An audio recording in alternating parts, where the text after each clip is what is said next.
มารวมจากบ้านห้วยโป่งเปิ้นเลี้ยงลงทานตึงน้ำส้มน้ำหวานเปิ้นเอามาแล้ว ขอบคุณลงทานนมสดนะเจ้าโบ้มาจากนมสดนมหวานบาใจจากแก้วจนแก้วเอามาปั่นแล้วกระตึงสูมผ้าสูงตั้งนี้ต่อไปเฮืออยู่ดีมีโจกเปิ้นเอามาปั่นเฮือจากโซต่างโบนนนนะกะเจ้าแม่นนจ้างพี่สี่คนเอาจะกินจนอิ่ม จังปียังไม่ได้กินทำไมเอาไปให้ปอบ เปิ้นเอามาฮือเปิ้นเอามาปั่นน้ำส้มน้ำหวานให้หันแล้วกะยิ้มสีเหลืองวันนี้เราจะกินจนอิ่มบอกว่ากาแฟนมสดทีนี้มาเอากันแอมก็อันนี้แล้วเลาะเปิ้นเอามาปั่นที่นั่งลูกหางให้กินก็มาเอาเด้อมีตึงกาแฟก็มีตึงชาเย็นเป็นกันเองที่ปั้นเอามาเลี้ยงกวดเบาหวานแต่ว่าวันชื่นนี่แม่น้ำตาลมีพี่200จิตน้ำใจกินตึงบาดเสียงเอาป่อเลี้ยงแม่เลี้ยงปั้นเอามาเลี้ยงกันนาขอบคุณเฮลกาแฟนมสดคนไหลอดมากินมาตั้งกันเจ้าท่านลำกองลำเลี้ยงกันเต็มที่อันนี้ว่าเฮ้ยป่อบอกลงทานจะเป็นของไผ่จิตนักใจที่มาที่นี่จากห้วยโป่งบ้านเฮาไอปีมาวันนี้ขอบคุณเสียงยาเหมาะกาโอ้ลงทานนะเตือนเปล่าว่ากับเข้าอาหารยกเอามาตำมีหลายอันหลายอย่างเปิ้นว่าตาน้ำเฮือได้เป็นเศรษฐีตาแว่นตาหวีหัวตึงบัดลามาอันนี้ที่ไหนไม่เลี้ยงเอามาเป็นของหวานบางพ่อกับตาลเข้าบางพ่อกับตาลน้ำอันนี้แล้วก็เป็นอันหยังของหวานนะเปิ้นได้เอามาตำกำกับเจ้าแม่กำสีท่าจะลำสีท่าจะอร่อยมีตึงรอดจ่องมีตึงรวมมิตรอีแม่เปิ้นเอามาไม่ป่านะเฮ้ยเจ้ากีย่างโซแต่แสงโตจะขอโยกมือไว้สีท่าจะลำนอกกิ่งแกนน้องไข่ถ้าไผ่ไข่ได้ก็มาเอาของทานของหวานของไม่เลี้ยงแอนไม่เลี้ยงตอดไม่เลี้ยงยาเปิ้นเอามาปั่นวันนี้มีหลายอย่างขอบคุณก็ลงทานของหวานยกมาตามเคียบกันพอ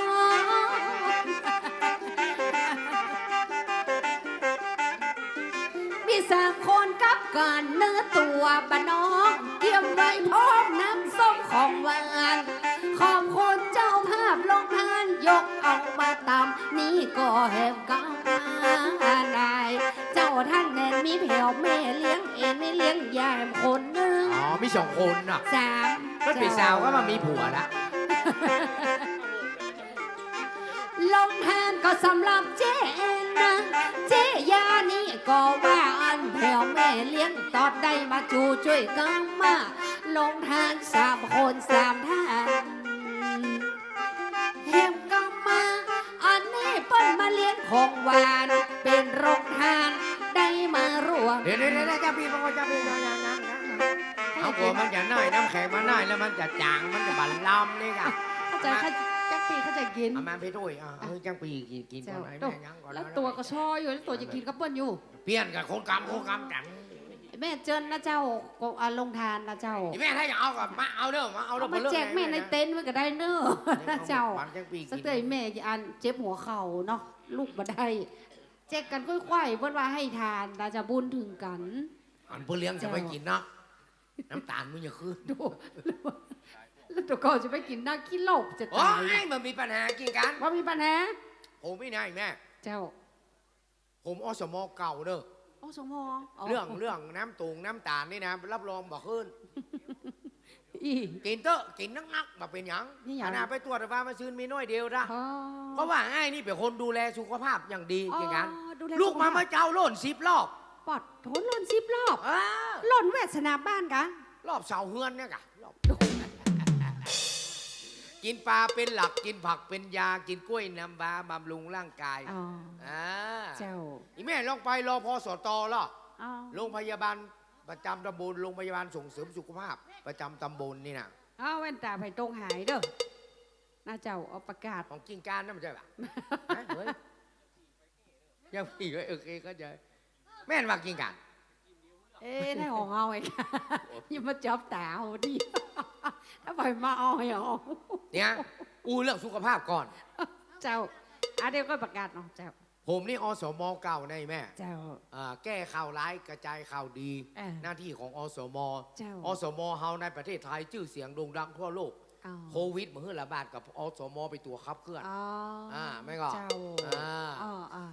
อ๋อสมนี่มันจะย่อมาจากเอาสองเมียกะ มันจำแม่นเนี่ยอย่างมันว่าไปเลยกิ่งการเนี่ย ใช่เนาะเจ้า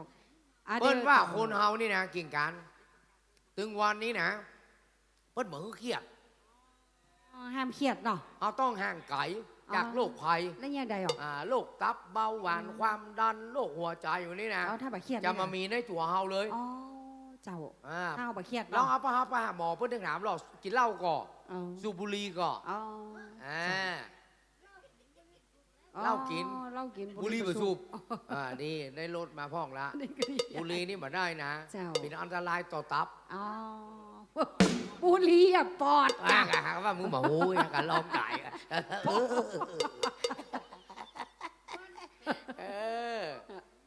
ที่สำคัญคืออย่าเครียดถ้าเอาเครียดนี่มันจะอย่างได้ทุกอ่ะถ้าเอาเครียดนักนะ เจ้าน างจะเฮว อ๋อ เฮวจะหิน เจ้า เงี้ยวจะเหลือง อ๋อ ผมจะโลน โดด อ่า โอ้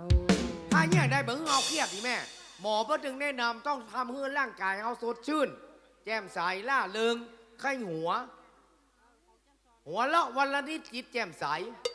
หัวเราะ1 ครั้งอายุยืน1 ปี อ๋อ หัวเราะ2 ครั้งอายุยืน2 ปี อ๋อ หัวเราะ3 ครั้งอายุยืน3 ปี โอ้ถ้าใครหัววันค่ำเหรอ ไข้หัวมาข้ามไปที่บ้าแล้วกันไข้หัวมาเออถ้าเขาเครียดนะ จะปีข้องใจหน่อย ถ้าเขาเครียดนะ เขาจะแก่ก่อนวัยถ้าเขาเครียดนะ เจ้า นางจะเฮว อ๋อ แก่ก่อนวัย อี เขี้ยวจะหิน อ๋อแฮมเครียดเนาะ น้ำเครียด กะเขี้ยวหินนั่นมันอย่างไร เขาเครียดมันเขี้ยวเขาจะหิน มันหินอย่างไร มันเกี่ยวกันก่อน มันเกี่ยว ถ้าถามว่ามันเกี่ยวกันก่อนถ้าเอาเครียดเนี่ยเขี้ยวจะหิน อะไรหรอ มันเกี่ยวกันก่อน มันเกี่ยว กะ มันเกี่ยวยังไง อย่างสมมุติว่ากินการบะชอบไผ่เนาะ อ่า บะชอบคนนั้นคนนี้บะชอบกินแน่มันอยู่บ้านเดียวกันเนี่ยมันอู้บทหนังหน้าผากมันมากินกันบะชอบกันเนาะ อ่า มีการมีงานนี่แค่ได้ยินแค่เสียงมันนะมันมาตั้งหลังเนี่ย อ่า กินการเนี่ยถึงบะชอบละ อ่า อีบอกจัดหมามานะมันไม่ตายไม่เกิดกินการยันเขี้ยวอย่าง โอ้ มีก็จ้างกันไผ่มีก็อันนนมาลูกแฟนให้บอกจัดหมามันไม่ตายจะเกิดไม่ตายตายรถทับรถจนรถคว่ำอ่ะมาเมินเขี้ยวอย่าหินละเพราะฉะนั้นอย่าไปเครียดเอาเครียดนักมันบดี จะเป็นยันเกี่ยวยันกลางเนาะ มันก็ต้องไข้หัวอย่างเงี้ย เจ้า เอาไข้หัวแล้วสดชื่นแจ่มใสเหล้าบ่กินบุหรี่บ่สูบ เจ้า มันต้องอย่างนี้คนเฮาถึงวันนี้ซ้ำเครียดเด้อ เจ้า ไปบ้านใดเมืองใดก็เครียด อ่า ยิ่งการเมืองแหมซ้ำหายกี่กัน เครียด ตั้งรัฐบาลบ่ได้จะฮอดบ่เดียวนะ ไม่เครียดอย่างก็เปิดบน การเมืองเป็นเรื่องใกล้ตัวอย่าไปถือว่าการเมืองเป็นเรื่องไกลตัวนะ ลูกมันพระเจ้าแปรงฟันกับใจยาสีฟันกับการเมืองแล้ว อ๋อ สตาร์ทรถนี่กับน้ำมันรถกับการเมืองแล้ว อ๋อ น้ำมันรถจะถูกจะแปลงกับการเมือง แล้วเก่ง ก การจะเลือกไผ่ที่ไปบริหารประเทศชาติให้มันมีความเจริญรุ่งเรือง ก่อนน่ะ ไม่ก็ ก็เลือกแล้ว จะไปบ้านจะไปเครียดกับเปิ้ลเนี่ยอย่างนี้มันมาได้นะอันนี้กับการเมืองเนี่ยแม่เนี่ยอันนี้อย่างนี้เลยมาแล้วแก้วตา สัญญาให้ไว้ยังจำ โอ้ และ บ้านเฮาเพิ่นอย่ามาเลี้ยงดีลำเด้อไอ้ โอ้ เอ้าอันนี้ของไผ่เจ้า กับแก้มมาด่ะ แม่เสงคามโอ้ยสมจื่อเนาะ กับแก้มมาแล้ว แต่ว่าอันนั้นมาแม่เตื้อ อะยัง ไอ้อย่าขอห้องเพลง เพลงอย่างไอ้ เรียกของที่กับแก้ ข ม อบคุณเจ้า เน่ ขอบคุณแม่เลี้ยงเสงคำเนอะ แม่ได้ห้องเพลงเนอะ เออเจ้า ยังปีตีกลองเนอะชื่อเพลงกั้งโซร้องไห้ ต้มขาไก่นะเจ้า อันนี้แม่เสียงแก้วว่าเสียงคำนะ เสงคำ เสียง จ้ คำเอากับแก้มมาแล้ว สิ่งคำบ้านศพวีน เส นะ งคำไม่เลี้ยงเสงคำนะเจ้า กินการลูกยืนขึ้นแผ่นแดงเชื่อให้กำ เป็นหางเครื่องให้ไอ้กำ เจ้า ตอนนี้กับแก้มมาแล้วต้มส้มจินไก่ โอ้ได้ ต้มส้มจิ้นไก่มาแล้ว น้ำลายไหลซึมอยากจะดื่มอีกแล้วเนาะเราแหละเนี่ย อ๋อห้องเพลง เพลงนี้ขอมอบพิเศษสุดสำหรับคณะกรรมการวัดห้วยโป่งเพราะว่ากับแก้มมันมาแล้ว มอบให้คณะกรรมการก่อน กรรมการพิเศษสุดเลยอ่ะ อ่ะ น้ำลายไหลซึมอยากจะดื่มอีกแล้วเนาะเรา แอบยืนข้างเสาซบหน้าเราร้องไห้ แม่โขงก็ไม่มาขวดโซดาก็หายไป จะทำยังไงต้องกลืนน้ำลายเราเอง น้ำลายไหลนองได้ดื่มหงทองบอกตาวันแหลงโซดาน้ำแข็งยังมีแหงตาเป็นละเป็นหวาดเป็นไอมันก็จะหายไปเองไม่ต้องกลัวเกรงจะได้ฟังเพลงสบาย กับแก้มเหล้าข้าวต้องมีมะนาวต้มไก่ผัดเผ็ดจานใหญ่เครื่องในแซมจังละมีเพียหัวดีแล้วมันก็เข้าทีเหมือนกันละได้กินกับน้องกินกันมันคงสู่ขังสู่ขีบุญเอ้ยบุญเฮงบอกตาวันแรงในยอกซักตอง แม่หงทองเหล้าขาวยาดองหรือวิสกี้เหล้าเถื่อนดองยา35เสรีเหล้าอะยังก็ดีเพราะมันมีบนหางจอ ไอ้ ไอ้แหละ เดี๋ยวเจ๊ แย่ บอก ตัวมือนะ เจ๊พองกับป่าปึ้งได้ยิน